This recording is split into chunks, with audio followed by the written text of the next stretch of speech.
How much of this do you think it's coronavirus and whatever's going on with U.S. and China? How much of this do you think is China saying, you know what, screw you, U.S. You're playing this hardball with me. I'm going to come and bully you in a whole different way that you won't even pay attention to it. How much credibility do you give to that? 5%? 1%? I'm not going to answer that question, but I am going to answer the question in a different way. Because I'm Christian at heart and I like to think that nobody would want to kill people. I will say this much, and if you're listening, write it down. In late November, word had already gotten off of the mainland that there was a virus in Wuhan. On January the 15th, the U.S. trade bill was signed, phase 1. December the 15th. I had a whole month off, December the 15th. 6 weeks later, the trade truce was signed with an out clause, a very clever out clause that the Chinese made sure was in there, that said if there was any kind of act of God, pandemic, then they didn't have to make good on what they had committed to buy from the United States. Within days, they announced the first coronavirus.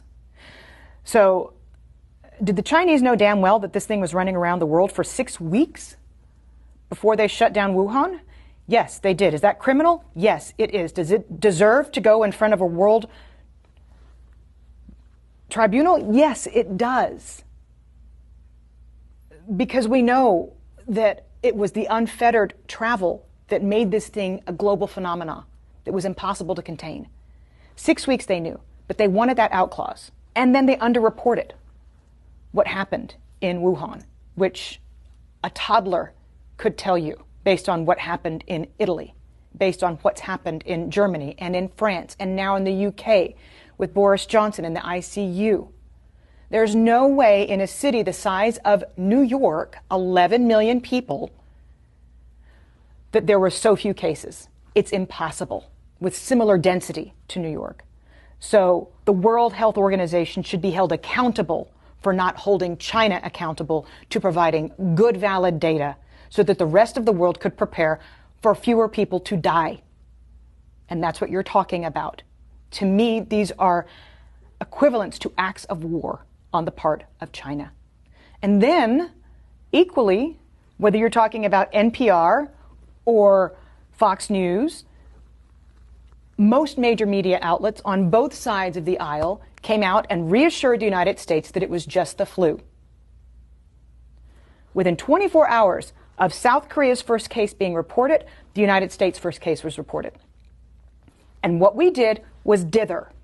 We sat on it for 6 weeks and tried to reassure the public that nothing was happening. Somebody should be held accountable for that. Because somebody in the United States intelligence community has to have known what was truly going on in Wuhan. We don't have a CIA for nothing. And yet we told Americans for 6 weeks, while South Korea was testing everybody and shutting the country down, that it was just going to be the flu. So there are a lot of responsible bodies right now that have taken us to the point where we're at. Inside the country and in China. And they need to be held accountable.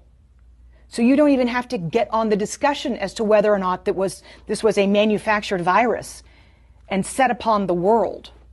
You don't even have to go that far. If we find that in future investigations, then that needs to be prosecuted. But if we just ascertain what is known and a known hushed up secret that the Chinese knew for 6 weeks about the virus before saying anything on the global stage to get a trade deal signed, somebody needs to look into that.